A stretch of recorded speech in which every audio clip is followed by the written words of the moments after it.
the beginning of the story, we see the year 2079 and meet Snow, a former CIA agent.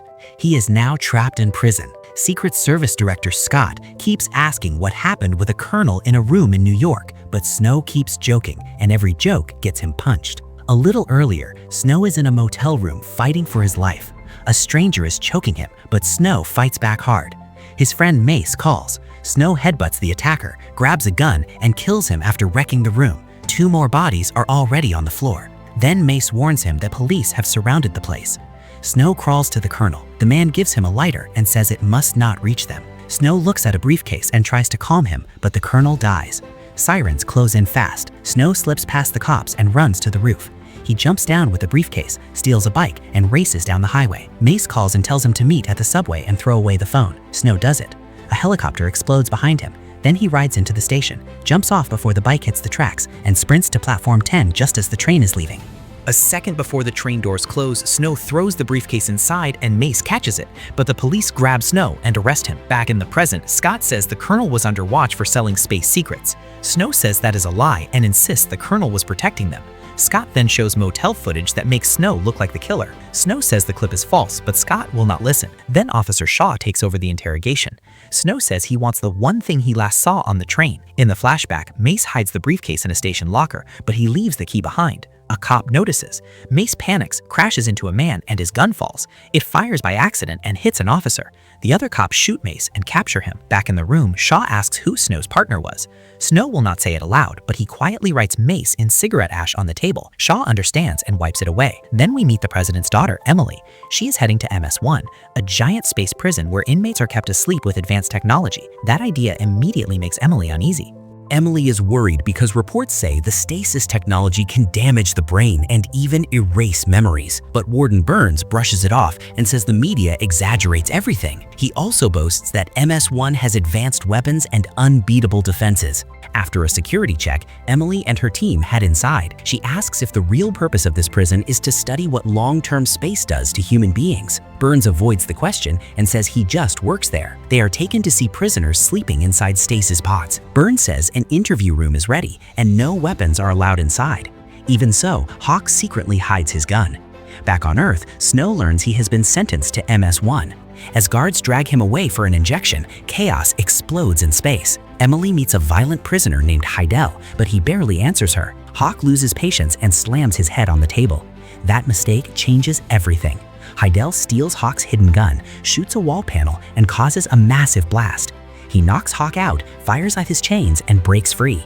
Emily runs, but Heidel shoots her in the leg before she escapes through a closing door. Moments later, alarms spread across space as a police ship gets the emergency warning from MS-1. Heidel shoves a scientist into the control panel and the whole room activates by accident. The moment he realizes it, he forces the terrified man to wake every prisoner from stasis. As soon as the job is done, Heidel kills him. Then he pretends to leave, only to suddenly appear right in front of Emily again. Now the entire prison erupts into chaos. Prisoners pour out of their pods, smashing everything in sight. One of them is Heidel's brother, Alex. He tricks the guards by pretending to stay asleep, then attacks them from behind and steals their weapons. Hawk wakes up and instantly realizes the prison has fallen apart, so he sends a message to warn Earth. Back in the control room, Heidel captures Emily and tries to force himself on her. Then Alex steps in. He stops Heidel and says they need hostages if they want to survive against the police. Emily becomes their shield.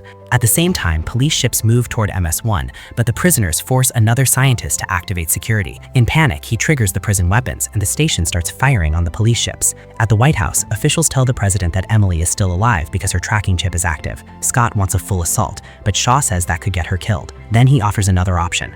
Only one man can pull this off: Snow. Snow refuses at first, but the moment Shaw mentions that Mace is also on MS-1, Snow changes his mind and agrees to rescue the girl. As a quiet sign of trust, Shaw returns the colonel's lighter. On the prison, the hostages are locked in one room while the inmates take their IDs. Emily is freezing, so Catherine gives her a lab coat. Meanwhile, Snow heads toward the station with Scott and Shaw. They brief him on the tracker chip inside Emily's body, the escape pod on the 5th level, the prison map, and the explosives he can use on the mission. Back on MS-1, Alex injures his hand during a fight and demands a doctor. One of his men finds Emily treating her own leg, mistakes her for a real doctor because of the lab coat, and drags her to Alex. Emily quickly plays along and starts treating him. Then the police see Emily standing beside Alex on screen, and Snow realizes the prisoners have no idea who she really is.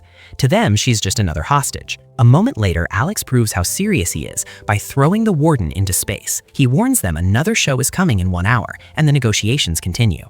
Since the negotiator asks for an injured woman to be released, Alex shoots Catherine so she can be sent out, but she dies on the spot. At that exact moment, Snow gets his chance to enter the prison. A prisoner notices and warns Alex that the whole deal may be a trap. Alex immediately kills the negotiator and orders Heidel to hunt down the intruder. Then Alex finds a digital newspaper and finally learns the truth. Emily is the president's daughter. At the same time, Emily and Hawk are being taken back by a guard in an elevator. Emily suddenly grabs a fire extinguisher and blasts the guard in the face. Hawk attacks him, but when the elevator opens, Snow is standing outside. The guard slams Snow into the wall, so Snow plants mini-bombs on him and blows him apart. Emily sees Snow and thinks he is another threat. She sprays him too, then runs with Hawk into a sealed room. Once the door shuts, Emily's tracker shows a nitrogen alert. Outside, Snow reports the situation, but Alex and his men arrive and force him to hide. Alex brings in engineers to open the room. Meanwhile, Snow sneaks through the ship, finds a computer, checks Mace's location, and learns Emily is running out of breathable air. Inside the shaft, Snow is suddenly attacked by another prisoner, and both men start fighting in zero gravity. Snow kicks him away and grabs the exit, but the man catches his leg. Heidel sees all of it on camera and shoots the controls, shutting down the torsion system. Gravity disappears, Snow loses his hold, and the fight gets even worse. He finally shoots the prisoner, but then the rope snaps and he drops. Just in time, Shaw's team restores gravity, and Snow slides out exactly where he needs to go. Inside the sealed room, Emily and Hawk hear the prisoners trying to break in. One engineer fails to open the door, so Alex kills him and brings in another. Oxygen is almost gone, and Hawk sacrifices himself so Emily can survive a little longer. Snow blasts through the shaft, finds Emily unconscious, and revives her with help from Shaw and a doctor. Then he leads her out through the vent and leaves a bomb behind. It explodes as Alex's men rush in, but then Shaw's voice is accidentally broadcast to the prisoners too, and the signal gets cut. Without guidance, Snow and Emily crash into the wrong room. In a medical bay, Snow treats her wound and admits he was sent only to save her, not the others. Emily refuses to abandon the others, so Snow hands her a map and a gun and tells her to go save them herself. But she has no idea where she even is. Then every screen on the prison lights up with Alex's message. He shows Emily's ID photo and orders everyone to grab her on sight. Snow finally softens a little and tells her to stay close. The two hide in a storage room, where Snow gives Emily a prison uniform, cuts and dyes her hair, puts a cap on her, and even punches her in the face so she will not be recognized. Then they blend into the crowd and reach the main canteen area. It almost works, but they hit a checkpoint that needs a password. Snow attacks a prisoner and runs, pulling the crowd after him. During the chase, Emily gets stuck in a jammed door. Snow tells her to cover him with the gun while he forces it open. On the other side is Mace. They drag him into another room, but something is wrong. The stasis has damaged his mind, and he can barely make sense. When Snow asks about the briefcase, Mace only rambles. Then the prison crashes into the International Space Station. Systems fail, Mace gets trapped behind a sealed section, and by the time Snow returns, he has frozen to death. Soon after, they learn MS-1 will hit Earth in about 6 hours. At the pod room, Snow and Emily see government ships closing in, but they are not coming to rescue anyone. The escape pod has only one seat, so Snow lies and says he has another way out. He sends Emily first, but a moment later, she appears right behind him. She knows her father will never allow an attack while she is still on board, and she still wants to save the innocent hostages. Snow does not want to help, but Emily lies and says Mace told her where the briefcase is before he died. That changes everything. Then Heidel appears on every screen and says he will kill a hostage every 3 seconds unless Emily reveals her location. She gives in, but he kills the hostages anyway. Snow pulls her into an elevator, and there she admits she never knew where the briefcase was.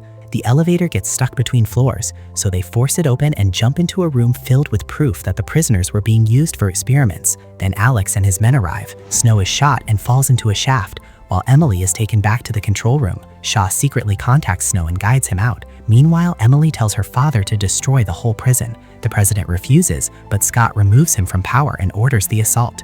As the attack begins, Heidel stabs Alex and chases Emily. Then Snow arrives just in time and knocks him out. Snow and Emily lock themselves inside the room, put on spacesuits, and jump out just seconds before MS-1 explodes. The blast throws them away at insane speed, and somehow they make it back to Earth alive.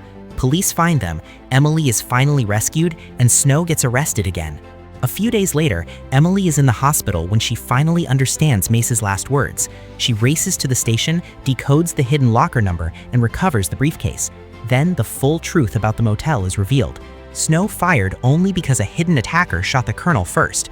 Scott saw the scene from another rooftop and wrongly believed Snow was the killer. Emily brings the briefcase to her father, and later Shaw visits Snow in detention. Snow explains that the colonel was not selling secrets, he was trying to return them. But when Shaw opens the briefcase, it is empty. That is when Snow catches him. He asks how Shaw already knew the password. The answer is simple. Shaw is the mole. Scott shows up and arrests him, which finally clears Snow's name. Once Snow walks free, he opens the colonel's lighter and finds the real secret inside, a hidden SD card. Then Emily arrives, reveals she knows his real name is Marion, punches him for old time's sake, and the two walk off joking together. If you enjoyed this story, please support the channel by subscribing.